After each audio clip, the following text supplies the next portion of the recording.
Hi there! The living room door suddenly swung open, and in walked Mike, followed by about 4 others in a line. Bringing up the rear with a creepy grin was Bob. "Hey, what's happening here?" I asked. "We're having a barbecue with friends today. Hurry up and get some meat and beer," Bob replied condescendingly. "Birds of a feather, I guess." Bob's friends joined in with crude smiles. That was the last straw. "I'm heading out for a trip, so I can't." Bob's face contorted in anger, as if I'd embarrassed him in front of his friends. Normally, I would have caved to his mood, but I was done. "Just be careful with the fire, okay?" I said, ignoring them as I left the house. A few hours later, I received a call saying my husband had been taken to the police station while on our trip. What on earth did he do? My name is Nancy Smith. I'm a 48-year-old government worker. My parents passed away in a car accident when I was in college. I've lived in the house they left me and managed to graduate from college using the insurance money and scholarships. Luckily, I landed a government job. Living alone was lonely at times, but my life was stable. The office I worked at was far from the house I lived in, so I rented out my family home and moved into a small apartment near my workplace. I rented out my house as it was, and since it was in a good location, it was rented out quickly.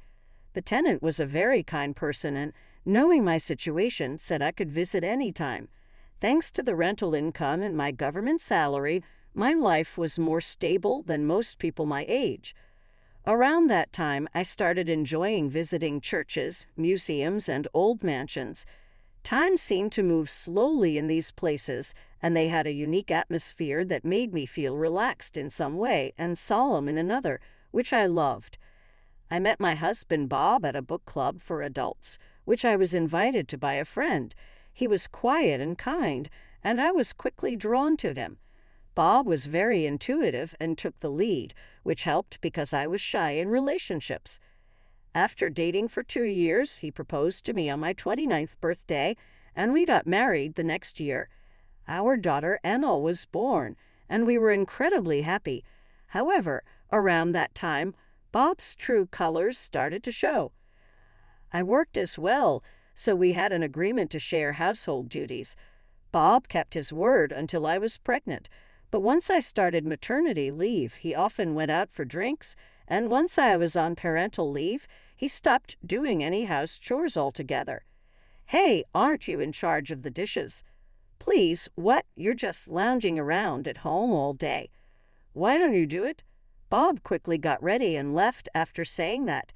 Ever since Emma was born, he would go out for drinks about 4 times a week, and he never helped take care of her. Juggling housework while holding Emma due to her night feedings was tough and sleep-deprived, but when I voiced this out, Bob didn't understand at all. Instead, he ridiculed me, saying I was inefficient. My love for Bob decreased as the days went by. By the time Emma turned 5, I saw him merely as a roommate. Thankfully, I didn't have to work on weekends or holidays, and I never had to do overtime. That allowed me to spend quality time with Emma. Though Emma required a lot of attention, night crying and frequent breastfeeding as a baby, as she grew older, she became very independent. She was clingy during our moments alone, but she willingly helped with house chores and always thanked me for everything. It wouldn't be an exaggeration to say that watching Emma grow was my only joy. Bob, on the other hand, seemed indifferent to Emma. He'd only approach her when he was in a good mood. By that time, Bob's mask had completely fallen off.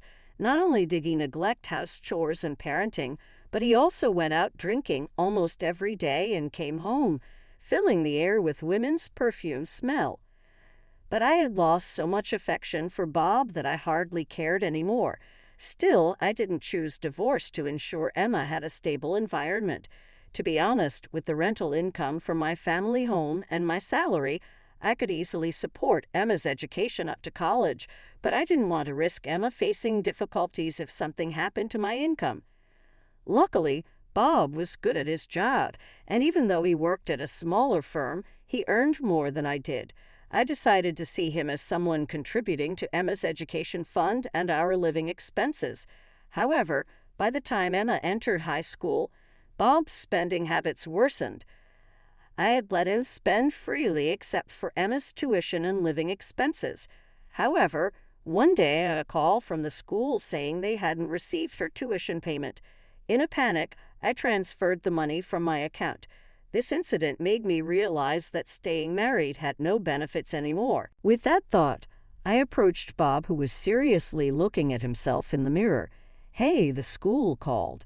They said Emma's tuition hasn't been paid." "Oh, so it's not. So is it? You promised to cover that." "But she's been acting so weird lately. She's always glaring at me." "That's just. She's at her rebellious age." I felt a headache coming on. Bob must have gone through that rebellious phase himself, yet he showed no interest in our daughter Emma's growth. Not paying for her tuition just because she's acting out is not only irresponsible as a father, but as a person as well.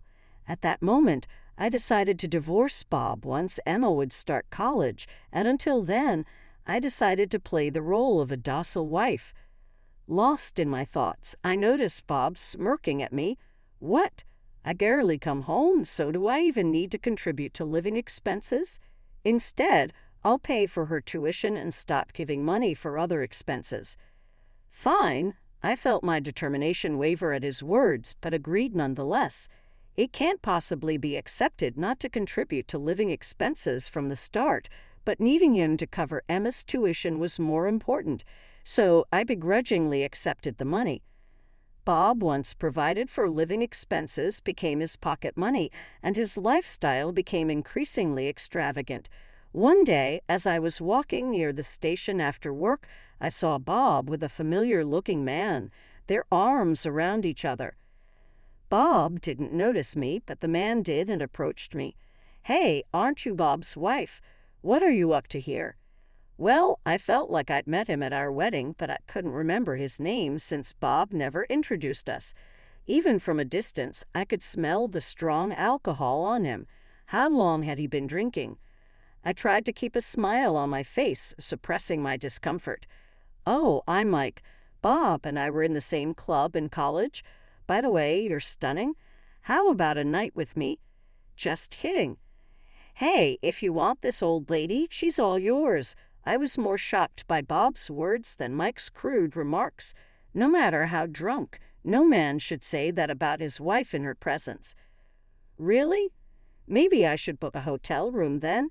"No, I'll pass. Thanks. I'm in a hurry."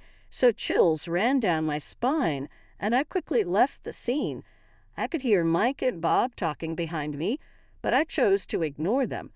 When Bob came home late that night, by the next morning, he didn't even remember seeing me. When I asked him about Mike, Bob boasted something about him starting a lucrative business recently and that he had gone to hear about it.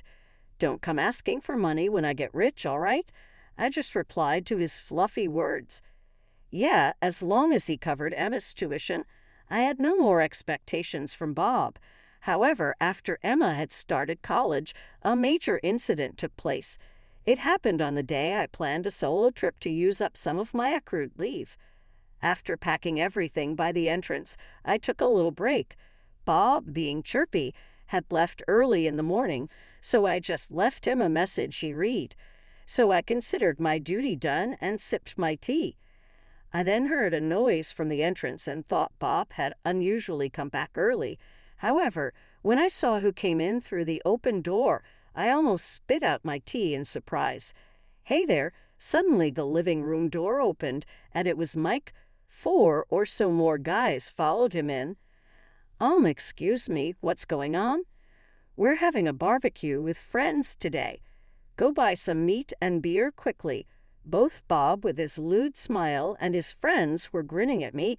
I felt it was the last straw that broke the camel's back. "I have a trip planned right now, so I can't." What Bob's face turned red and furious at the thought of having been embarrassed by me in front of his friends. Normally, seeing that expression would have made me panic and do as he said, but now, with my patience worn thin, I had absolutely no interest in Bob's mood. Just be careful with the fire, okay? Hey, ignoring all of them, I left the house. However, a few hours later at my vacation destination, I got a call that my husband had been taken to the police station. What on earth did he do? The call from the police was to verify his identity, and they told me there was no need for me to come there immediately. Apparently, the questioning was likely to take a while. They asked if I could prepare some clothes and such for Bob to stay overnight in detention. It seems he had given them my name and contact information. We can provide some basics and bill you later if that works. Oh, that's fine. Please bill him directly. Understood. If there's anything else, we'll contact you. Yes, thank you. It seems the reason Bob was taken to the police station was that he drunkenly tried to forcibly bring a woman walking by into his home. They caught him in the act, so there was no room for dispute. They said he'd likely be charged. On top of that, Mike is under suspicion for other matters, and there's a chance Bob might be involved as well. Hearing this, I slumped down in place, utterly drained. I was thankful to have reached my destination. Tears streamed down my face. Then a coffee was placed on the table in front of me. Mom, are you okay? What happened? Actually, my travel destination was the area where Emma attended college, and I was planning to stay at Emma's place during the trip. The call from the police came just as I had arrived at Emma's place and was about to relax. Your dad was arrested by the police. The reason is It's okay, tell me when you're calm, Mom. Maybe you should seriously consider divorcing him. You endured for my sake, right? I ranked first in my class this year. My professor told me I'd get a scholarship without any obligation to pay it back, so I'm okay. Emma, maybe you're right. Emma's words cemented my resolve. Part of me felt like a failure as a parent, letting my daughter speak this way. At the same time, I was overjoyed that Emma had grown up so wonderfully. A few days later, I received a call from the police that only Bob had been released. It seems Bob didn't know that Mike's business was involved in criminal activities, and he actually claimed to be a victim. Indeed, it was proven that Bob was innocent, and he was cleared of charges. A part of me was disappointed. The day after the call from the police, Bob called me. Honestly, I didn't want to answer the phone, but thinking about the future, I decided to pick it up. Hello. Ah, you picked up. Where are you? At Emma's place. There was a pause on Bob's end as he seemed to think, but he quickly returned to his usual demanding tone. I don't know where she lives. Just come home already. There's so much housework to do. Sorry, but I'm not coming back. What? Bob was taken aback by my firm rejection and seemed frozen in shock. Speaking into the silent phone, I slowly repeated, I'm not coming back. I want a divorce. What the hell are you talking about? Do you even understand? I didn't respond to Bob. At the same time, I heard the sound of a phone dropping on the other end. He must have been truly shocked. Taking the opportunity, I added, I'll have my lawyer contact you regarding the details. Expect a call from them soon. Hey, Nancy. Bob called my name, but I hung up without hesitation. Immediately after, I called the lawyer I had just hired the day before. The lawyer promptly reached out to Bob. Bob called me multiple times in response, but I ignored every single call.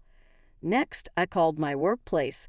I had already been considering early retirement, and now seemed like the perfect time.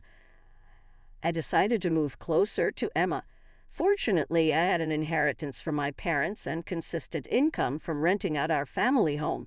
Plus, with the severance pay, I would be financially stable on my own. It took about 2 months for me to wrap things up at work, so I rented a furnished apartment nearby for the interim. I worked from there, ensuring a smooth handover of my tasks. During that period, Bob kept calling, but my lawyer handled all communications. Bob was livid about the divorce and kept claiming, I didn't do anything, and you're just misunderstanding. Reluctantly, I agreed to meet up and talk things out, even setting a date. In time, even setting a date proved to be quite a challenge, But 3 weeks after proposing a meeting, we finally settled on a date. I braced myself for what would be the most crucial confrontation. On the day of our meeting, the man who showed up looked like a disgruntled middle-aged guy. "I'm not agreeing to any divorce. I was just deceived. I didn't do anything wrong. Let's discuss this after we're seated." In response to Bob's stubborn attitude, I calmly walked into the restaurant first. It was a high-end place with private rooms like individual cottages. This was the same establishment where Bob and I had dined to celebrate our engagement. "Do you remember this place?" Bob's lackluster response extinguished the last piece of my affection. After all, we had once promised each other a lifetime together. Hoping that recalling this place would make our discussion a bit more peaceful turned out to be wishful thinking on my part. "Let's start the conversation, shall we?" At my words, the lawyer seated beside me began laying out several documents. They were densely packed with records of Bob's actions, evidence of his infidelity, and details about the shady business Mike was involved in. Bob glanced at them with clear annoyance and let out a sigh. "What's this? If you got a beef with me, say it to my face. You're so passive-aggressive. This isn't about complaints. It's about laying out the facts for our upcoming discussion." Hearing this seemed to darken Bob's mood even more. Still, I had no intention of backing down. However, when another document was introduced, his face visibly changed. "Hey, this... Oh, didn't you know?" Attached to the paper was a photograph of a woman in a wedding dress smiling beside a man who was presumably her husband. Seeing the two of them, Bob's face turned pale. "That's the woman you've been seeing, right? Your boss's wife." I. It seemed like Bob genuinely didn't know. He looked flustered, a far cry from his previous arrogance. According to my investigations, Bob and this woman had been involved for around 3 years. Bob had considered divorcing me to marry her, but lately she had been distant. Turns out she had married Bob's boss even before meeting Bob. Apparently it was a shotgun wedding, and just recently they celebrated their 10th anniversary by taking wedding photos. And of course, evidence was mailed to Bob's workplace and scheduled to be handed to his boss today. She probably has received the notice by now. Speak of the devil. Just at the right moment, Bob's phone on the table rang, displaying his boss's name on the screen.